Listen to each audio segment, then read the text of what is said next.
Very good. And good morning, everybody. It's sort of a bright early morning to be joining a presentation. I wish I could be with you in person. I just got back from the Orlando HAMCON, and one of the frustrations with being the CEO of ARRL is I don't get any time to wander through the ham fests anymore. So sitting in the booth down in Orlando, it was a very, very busy couple of days meeting folks and listening to their ideas about amateur radio and ARRL. One of the things that I did while I was down there was I gave a talk at the National Convention Luncheon. And I opened up with a bit about, I don't know if you've seen the movie Full Metal Jacket, but there's a great scene where the drill instructor is talking to each of the, the newly minted Marines, giving them their assignments. And one of the guys does not get the same assignment as everyone else. They're all being assigned infantry positions. And this guy basically is a wartime correspondent. And the drill instructor says to him, "Who do you think you are, Mickey Spillane or something? You think you're some kind of a writer? You're not a writer, you're a killer." And so this guy goes on through the rest of the movie, and he's a wartime correspondent. Well, I sort of used that bit of humor in my latest ARRL CEO column to try to inspire people, to get people thinking about writing for one of the 4 ARRL magazines. It's a great opportunity to contribute. There's lots of different ways to contribute to the hobby, but one of the things that hams love is they love to hear stories about people that have done things in the hobby, whether they've designed something new or done something new, or done something interesting with their shack or operated from an interesting place. There's lots of opportunities to write for one of the ARRL publications. And if you're so inspired, you might even consider writing a book.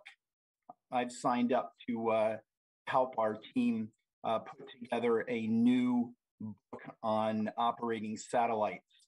So that's another one of my side projects on the weekends is to try to progress that project. I was here a year ago and had the opportunity as a sort of a newly minted CEO right out of my first board meeting, which was a virtual board meeting, first board meeting ever, to talk a little bit about what our objectives were for 2021. And one of the things that I talked about that I got involved with when I first came on board at ARRL was to try to change the culture within headquarters. And, when I came in, there was a bit of negativity that we needed to overcome. And one of the things that we talked about was changing to a culture of yes, that when members had requests, when members had ideas, rather than just saying no and having a really good reason for saying no, to try to be positive, try to say yes. And even if we wind up getting to a place where it's no, we've done our best to accommodate that request or idea. Much to that end, we created a page on the website for members to submit ideas. And I can tell you that we get an awful lot of emails with ideas. Many of them have to do with ideas about how we can solve big problems. Like we hear a lot about the HOAs and how they believe that ARRL should be approaching the problem. But we've been able to see and to learn some interesting things from members, and we continue that direct engagement. One of the other things that you'll probably notice, if you haven't been involved with one yet, you probably will be, is I'm a big believer in using surveys to try to measure the interest level on different things from the membership. One of the big surveys that was done recently Our Programs and Services Committee surveyed over 14,000 people to see what their thoughts were with regards to field day, potential rule changes to field day, and that input was taken into PSC.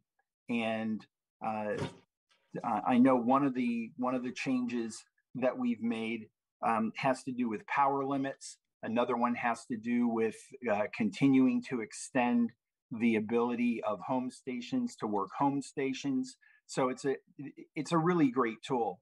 You know, one of the things that we did last year, I think it was after I spoke to HAMCON, was we launched a kit to try to get people interested in on the air. We launched a kit in conjunction with a company in Europe for an end-fed half-wave kit, and you know, we tried to keep the cost of that as modest as possible. And you know, the proof of the pudding is in the eating, right? You know, we've sold over 2,000 of those kits.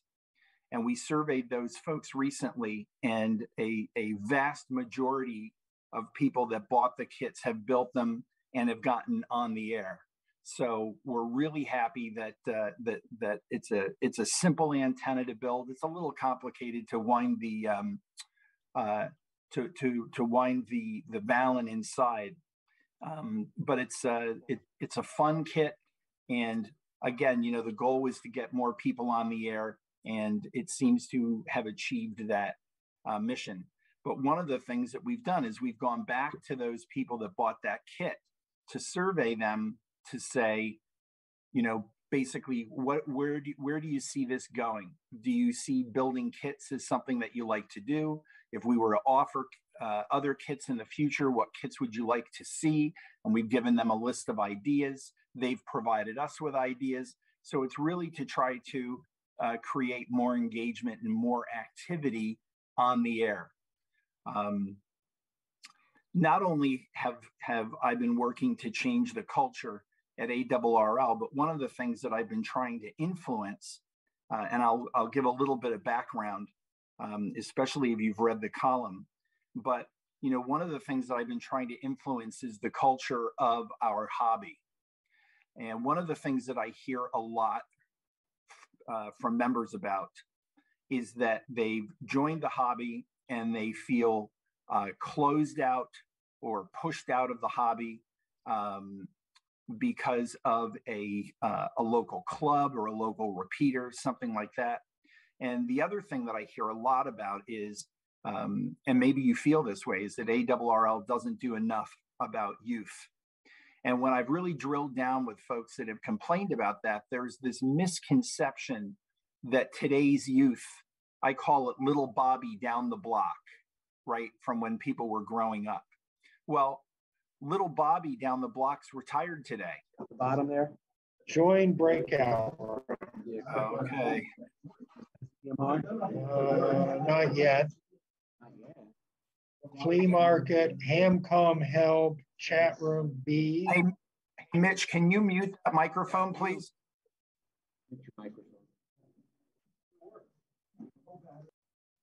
Okay, there we go.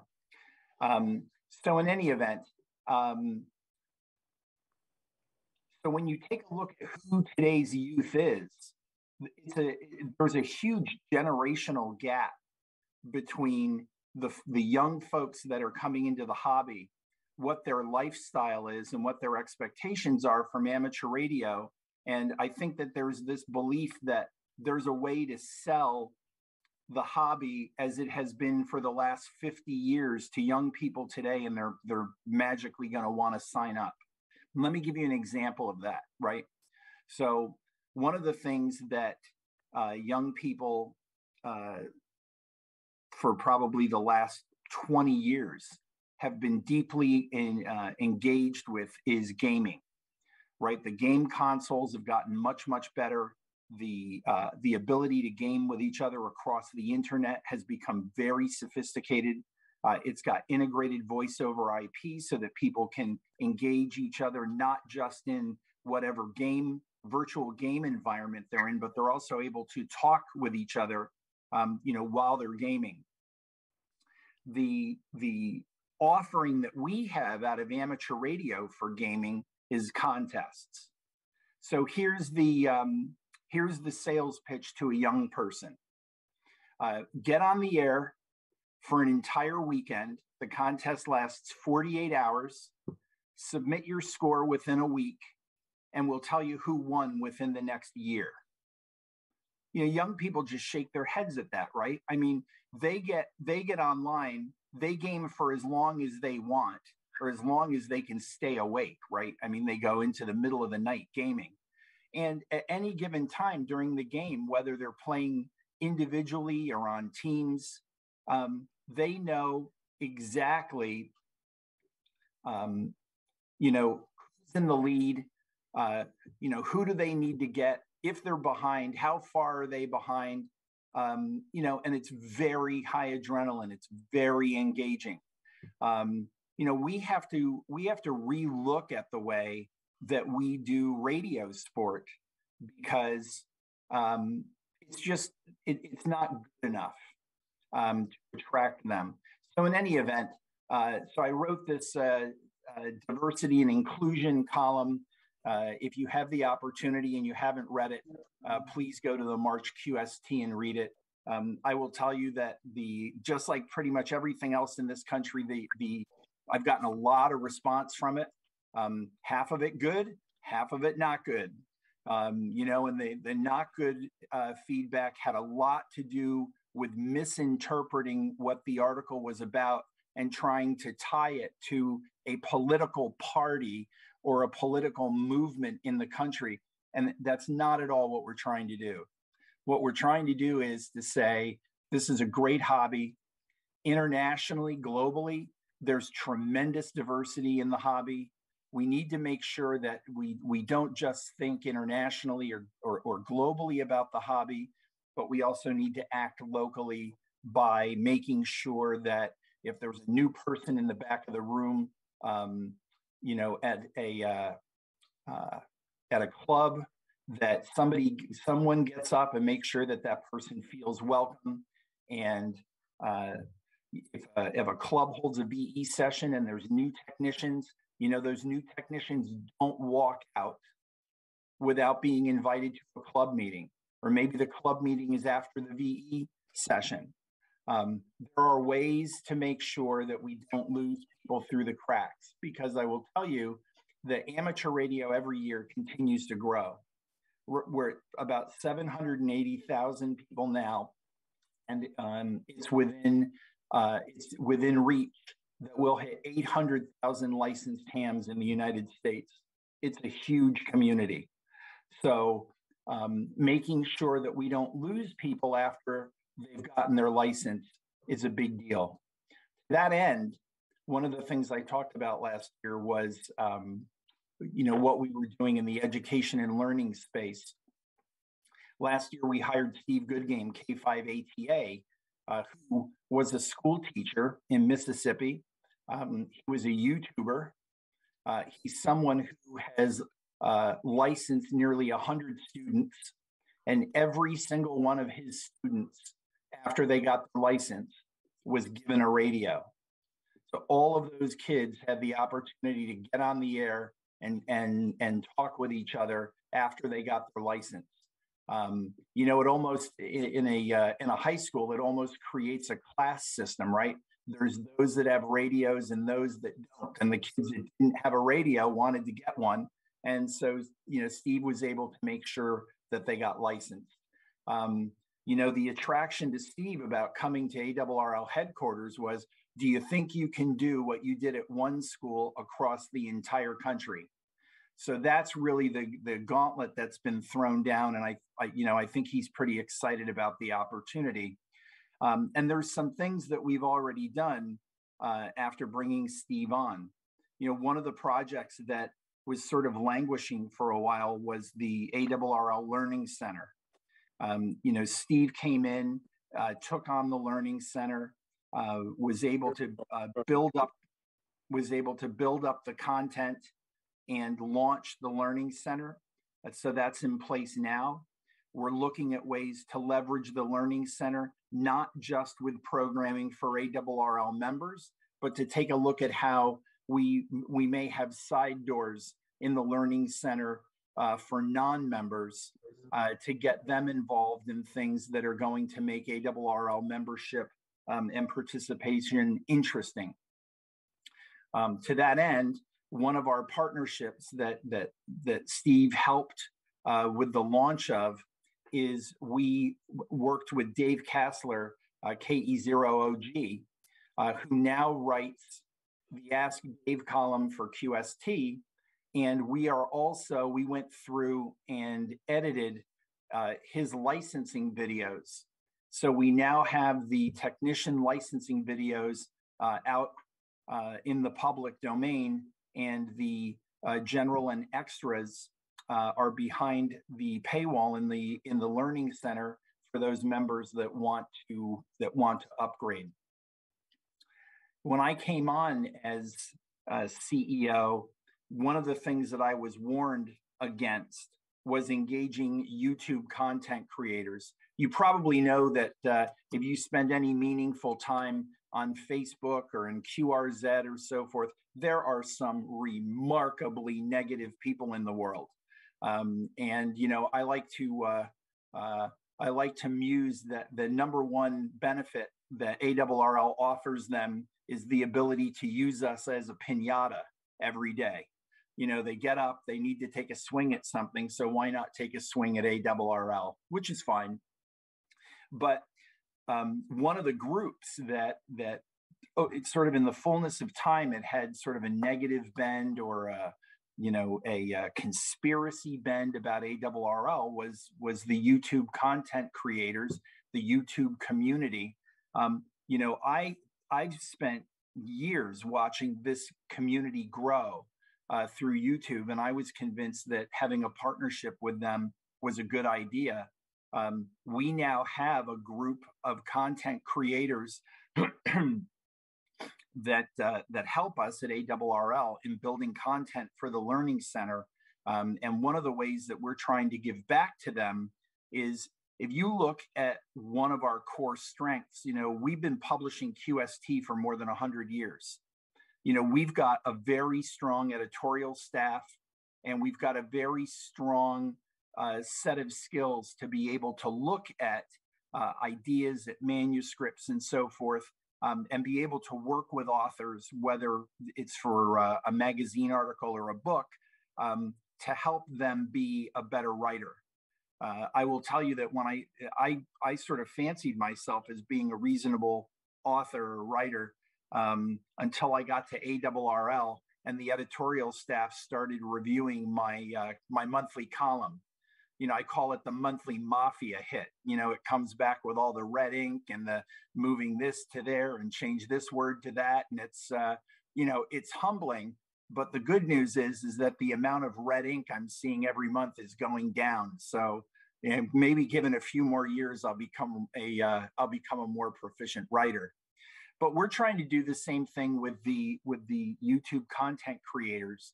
You know, largely you have a community of amateur video content creators, and one of the ways that we can help them is to connect them with folks that will elevate the quality of the video and the quality of the content, so that we can bring that to ARRL members.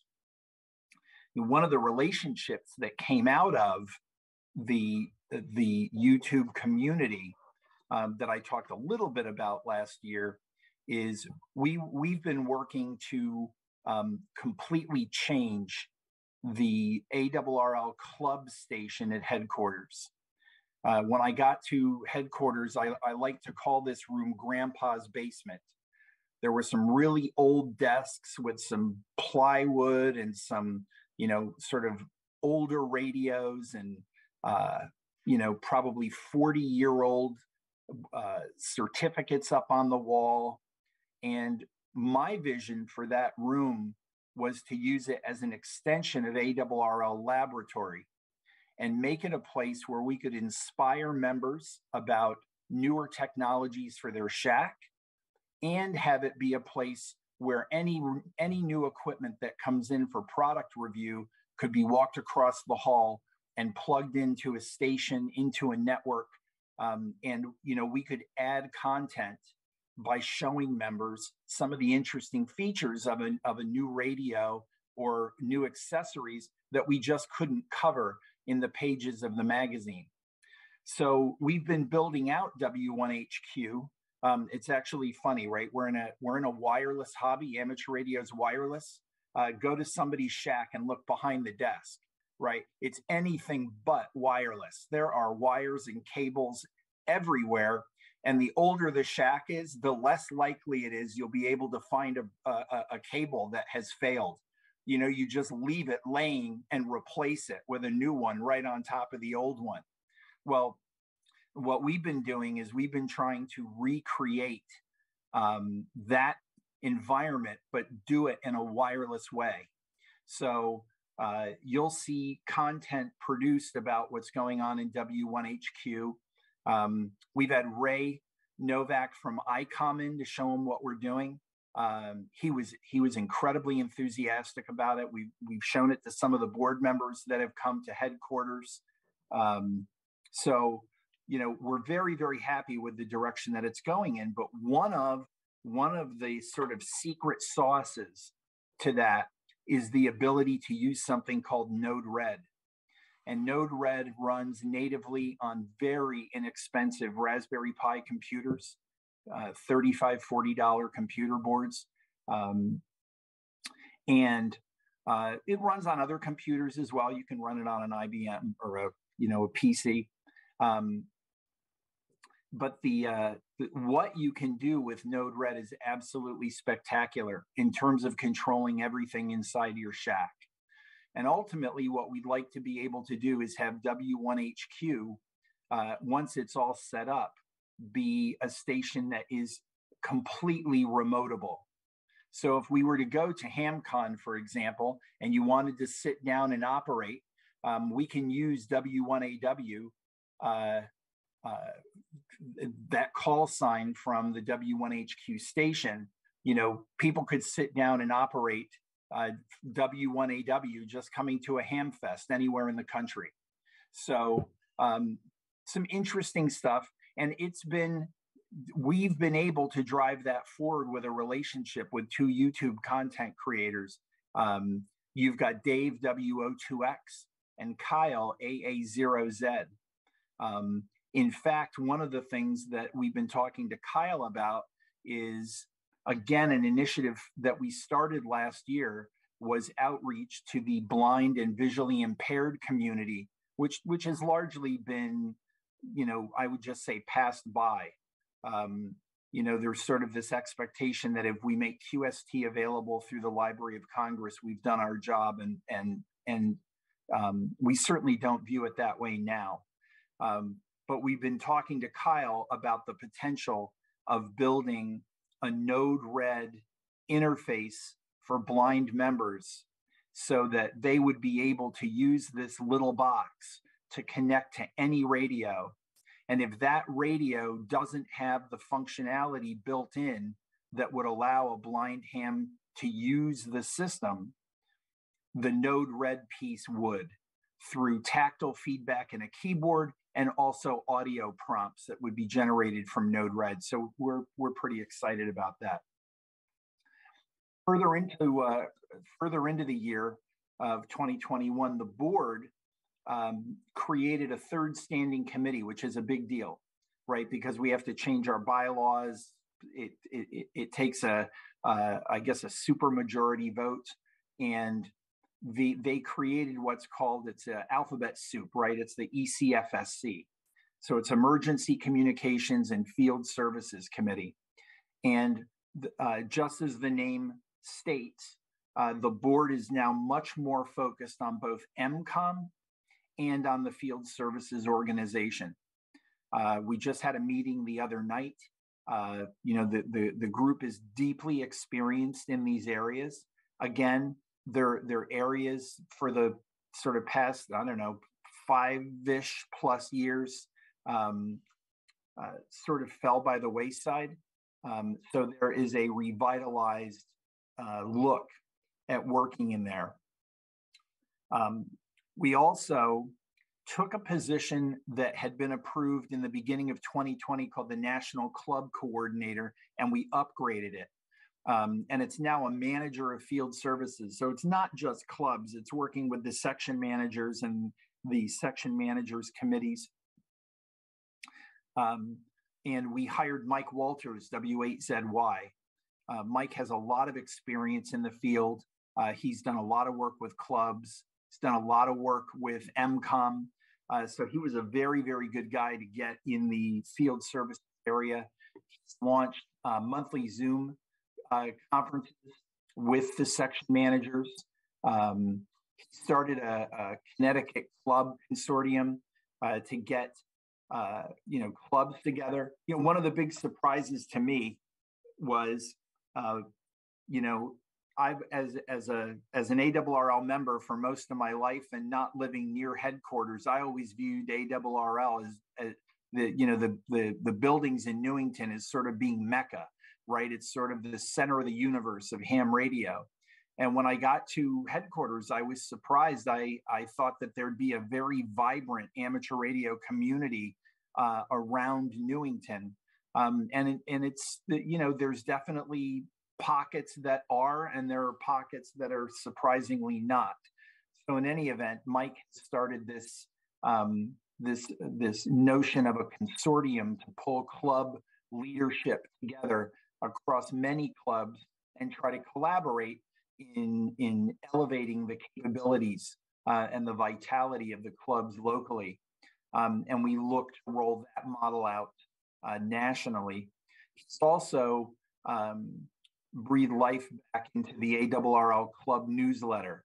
It's something that hasn't been published in a long time. So he's now working with Becky in Publications to get access to content. And of course, he does through his section managers and through his ACCs. So the club newsletter is now back up and on the rails. From an MCOM perspective, we recently hired Josh Johnson, K5MHV. Josh has got nearly 2 decades of professional MCOM experience. He's now working with the ECFSC. There's a document that's been created that's got more than 30 initiatives identified on it, from small to large. But one of the things, again, talking about culture, that we need to deal with, and this is related around MCOM, is there are pockets of the country that believe that Auxcom is a replacement for ARRL, as opposed to seeing that Auxcom is sort of a third level or a heightened level of the ARRL program. So in any event, Josh is not going to shy away from that. He had great engagement down in Orlando with people from all sides. So we're really excited to have Josh on board. He just completed his move up to Connecticut from northwestern Arkansas. We're happy to have him on board. Looking forward to 2022. One of the things that we want to get back to are the big in-person events. So the ones that are coming up for the balance of the year, certainly Dayton Hamvention is going to have a large footprint from ARRL. CPAC out west we'll be going to in June. Friedrichshafen, with the instability in Europe, it's hard to know what's going to happen by June.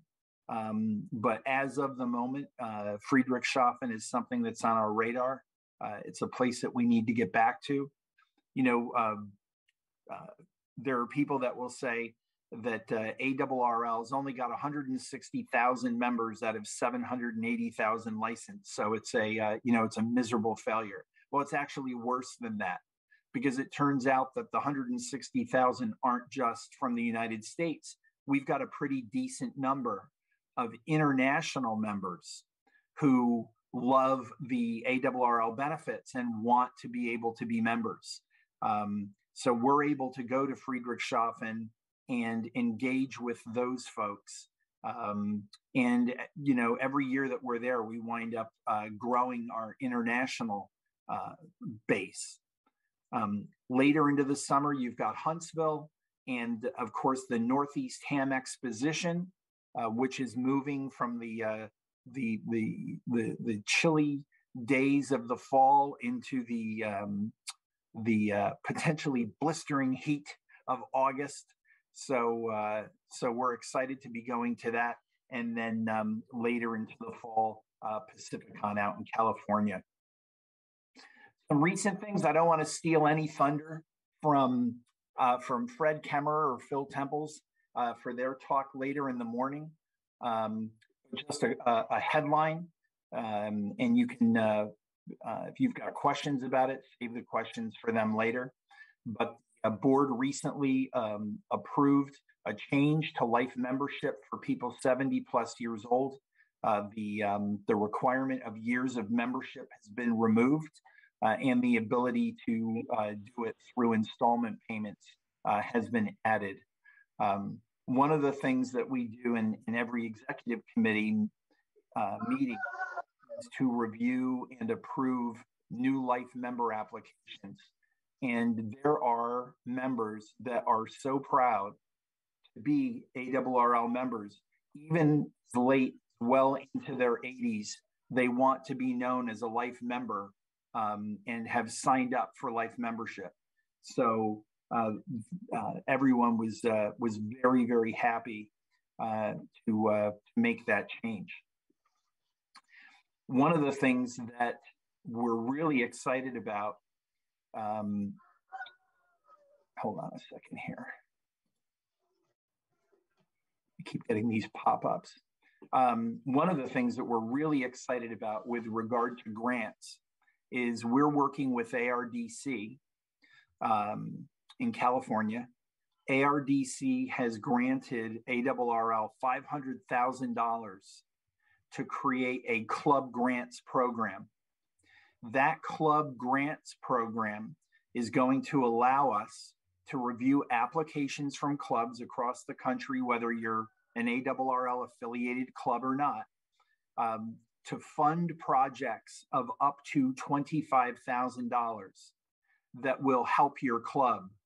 We're in the process, and actually Fred Kemmerer is going to be leading the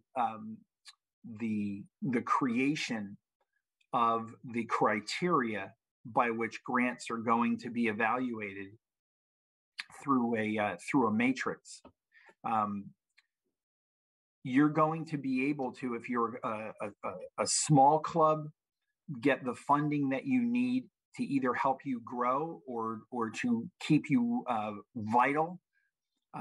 If you're at a larger club, there may be a larger project, something related to education or STEM, or maybe it's a way to expand a repeater into digital, or maybe set up some local Arden networking for members to get into. There's a lot of these projects that the larger clubs may want to get engaged with.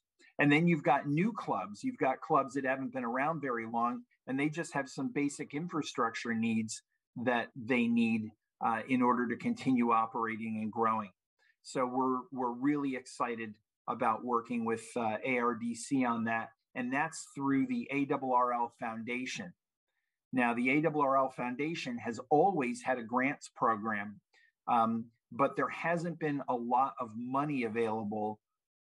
So the number of grant applications that we get year in and year out are actually pretty modest. By having this large grant program, again, being able to fund projects up to $25,000 it's transformational. So we're really excited to be doing that. One of the changes that you'll note to our website soon is we're launching Personify. Personify is a association management package The software ARRL has been using to run that was installed a couple decades ago or more. And it's beyond not being supported. It has been a liability. So the team has been working with a whole new way of working. This is not software that runs on a local computer. It runs in the cloud. It's created us some pretty interesting challenges and challenges for Personify about how to link their cloud platform into our financials, the way that store transactions migrate through the building, how we integrate things like the Learning Center through single sign-on. There's been a lot of challenges for us and Personify to make all of that work. So we're at the finish line. I would say we're relieved to get it off our plate. It's been a monkey on our back for a long time, but we wanted to make sure that when it launches with the highest possibility of success, not just launching it fast and then trying to figure out how to fix all the problems. There may be problems, there may be hiccups, but we'll see how that goes. We've continued to work on something I talked about last year called Project X. It's one of the big conspiracies, apparently. It has to do with what I was talking about earlier in terms of radio sport and changing the way that we look at activities and contesting.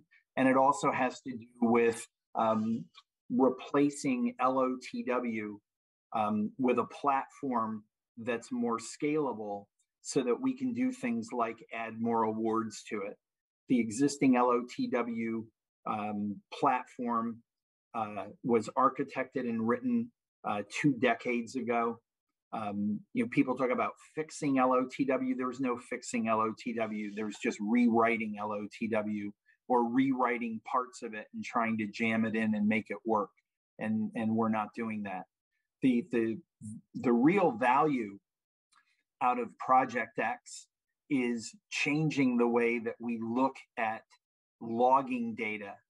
And LOTW, you make a lot of contacts or you make a few contacts, whatever you want, and then you upload them to LOTW to see whether or not you got a confirmation or not. Where we want to go is we want to get value from live streaming of log entries into LOTW in real time so that we can do things like the contest gaming I talked about before. So it's not necessarily contests within contests.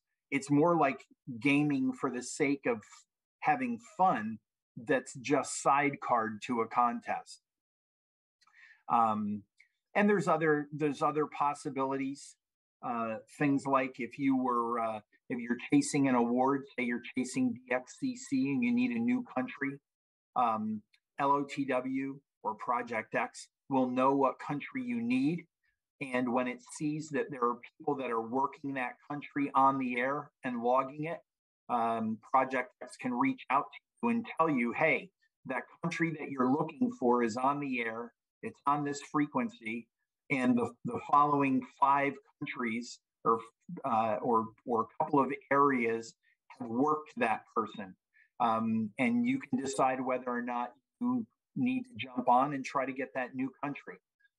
So it brings a little bit more excitement into chasing DX. One of the things that came up at the July board meeting that was presented in the January CEO report is that, sort of year in and year out, you get reports that estates were badly handled. You can see on Facebook where a grandson or a granddaughter gets on Facebook and says, I've got my grandfather's station here. I don't know what to do with it. I don't know what anything is worth. What do you guys recommend I do? And then there's 100 or 150 messages saying, this is what the equipment is and this is what I'll give you for it. Or talk to a local club or find somebody in the neighborhood who's a ham. They get all of this advice. So one of the things that that we talked about at the board was trying to create an estate planning guide for hams. You know, take a workbook approach where you don't have to worry about your station. You just write down what you have, and give advice to whoever's going to be handling your estate to say this is what I want to have happen. And you know, the workbook's not for you; it's for the it's for the people who are left behind trying to deal with that. I've personally handled the estates of two friends that passed, and it is important for the family to know that there's a trusted person they can rely on to take care of the station. So in any event, that workbook has been written. We're just now doing the design of the workbook to get it printed, and we want to be able to make that available on our website and also offer it for free if someone wants a printed copy so that they can fill it out. And finally, one of the other things I would just mention is I had high hopes a year ago to have gotten into the 5-year strategic plan. It was very difficult with everything going on to find the time to do that project correctly. Also, having now been in the job for a year, I have a very different perspective on sort of where ARRL needs to be focused in the next 5 years. There are some very obvious things that we need to do, not the least of which is to build a proper website. The website we have is more than a decade old. It's functional but clunky. It's showing signs of its age and its usability. And we know because we get telephone calls from members asking things about the website. So there's these big sort of transactional things like the strategic plan we need to do and working on Project X. But we really need to start to think about other aspects of the hobby and of ARRL and where we're going to go over the next 5 years to get there. So let me just end my chat, and then we can do a little bit of Q&A. Let me just leave you with this one thought. This is something I'm going to ask of you as leaders in the hobby. It's what I ask of new directors and vice directors. You can ask the camera. We can disagree on things. It's healthy to debate ideas when done the right way. You know, at headquarters, we look through the lens every single day. Is this good for ARRL, and is this good for ham radio? Now, I'll tell you, it's hard.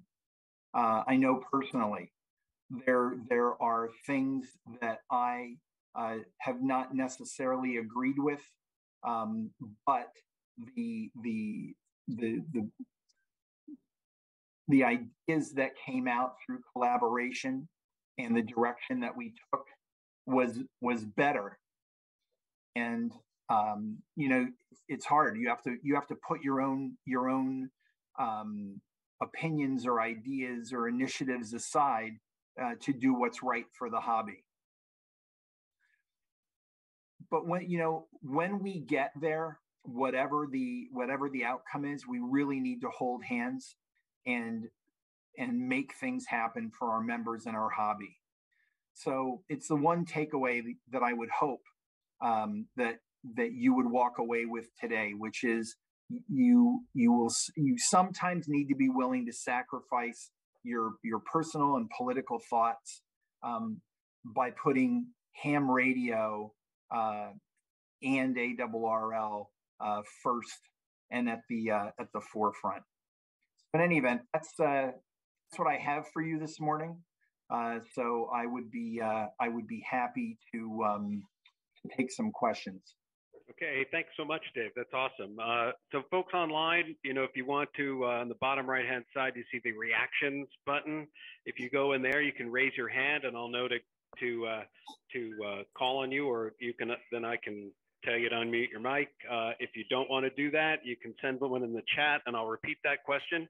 Anybody in the room have a question? Okay.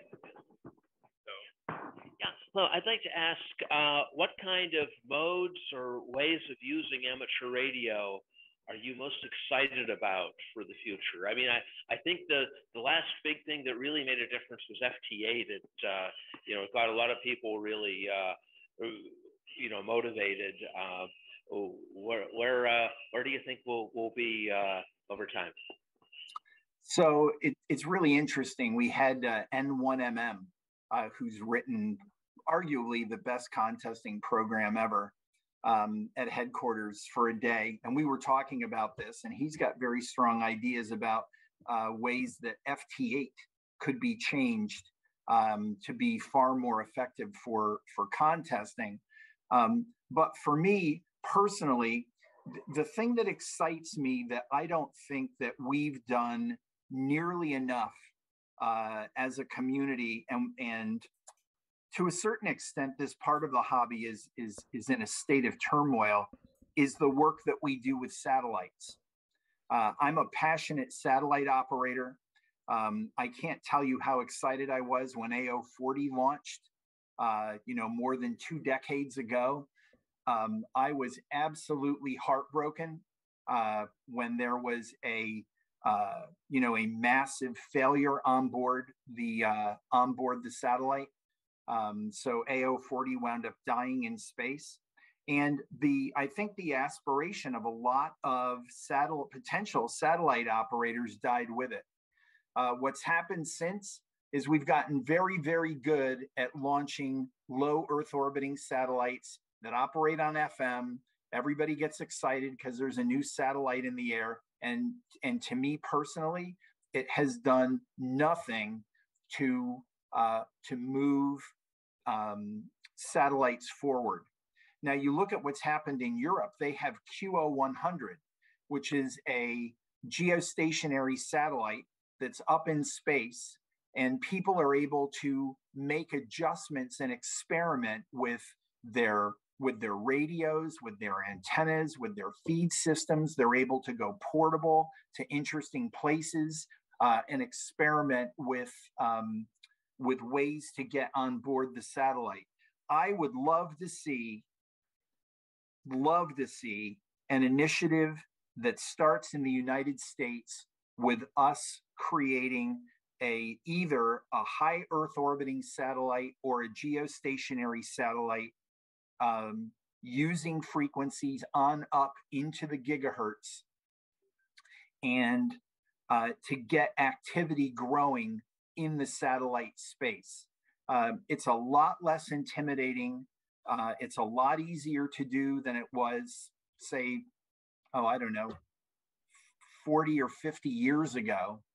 But in the past, when I was an ARRL and AMSAT member and got online and sort of pushed for high Earth orbiting satellites.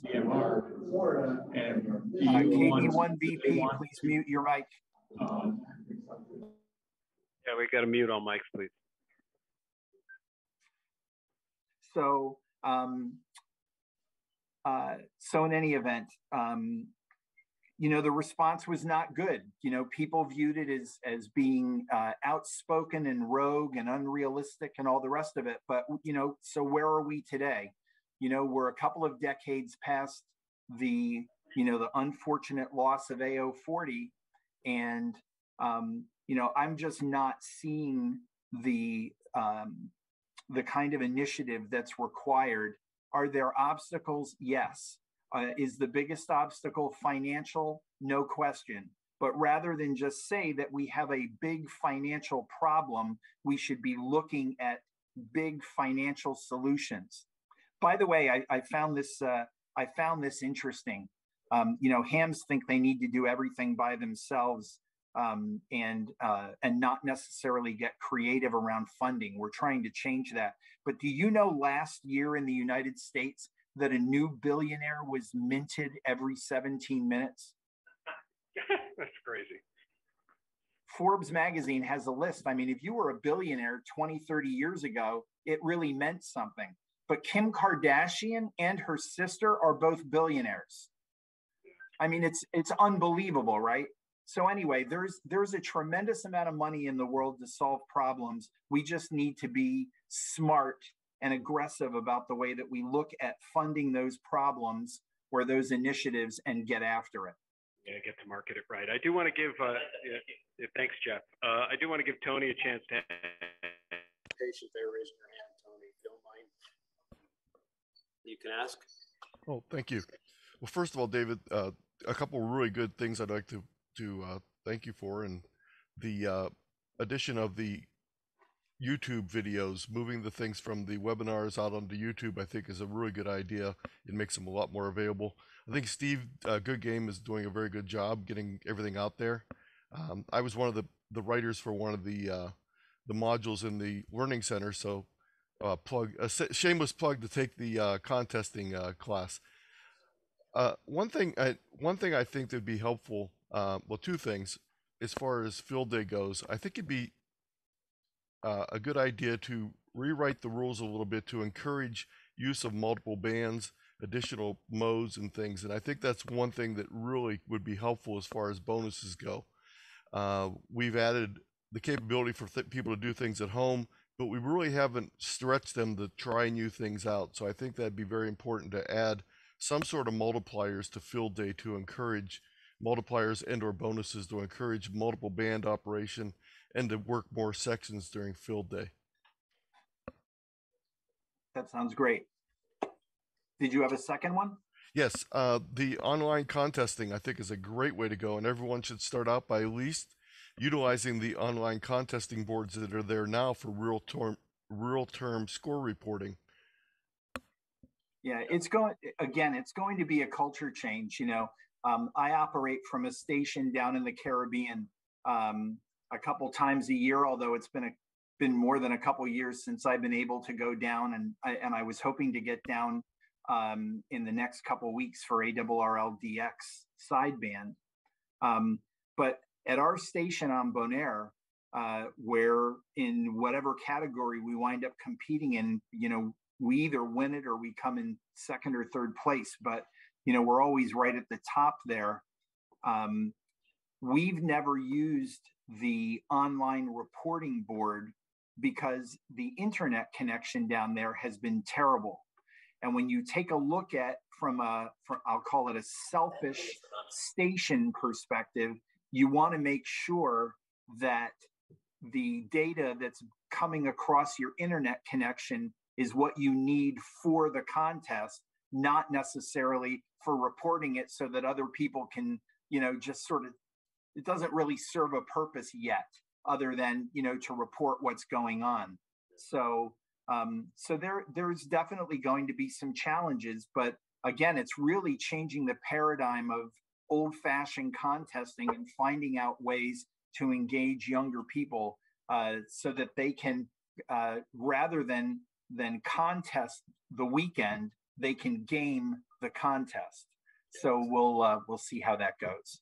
Yeah, thanks, Dave. I've got to cut you off there, though. Unfortunately, it's an excellent subject. I like to contest myself, and that online scoreboard is very motivating. And the kids, I'll say the kids, and I'm 60, so the kids love it, right? The remote contesting and that young group that has like 10 of them together that gang up at a multi-op all together from across the U.S. It's fantastic. Anyway, thanks so much for being here. I appreciate you showing up so early in the morning. Thanks a lot. God bless. So okay. Take it easy. Thanks, everybody. Clap. I don't know if they're clapping their own room. All right. Thanks so much.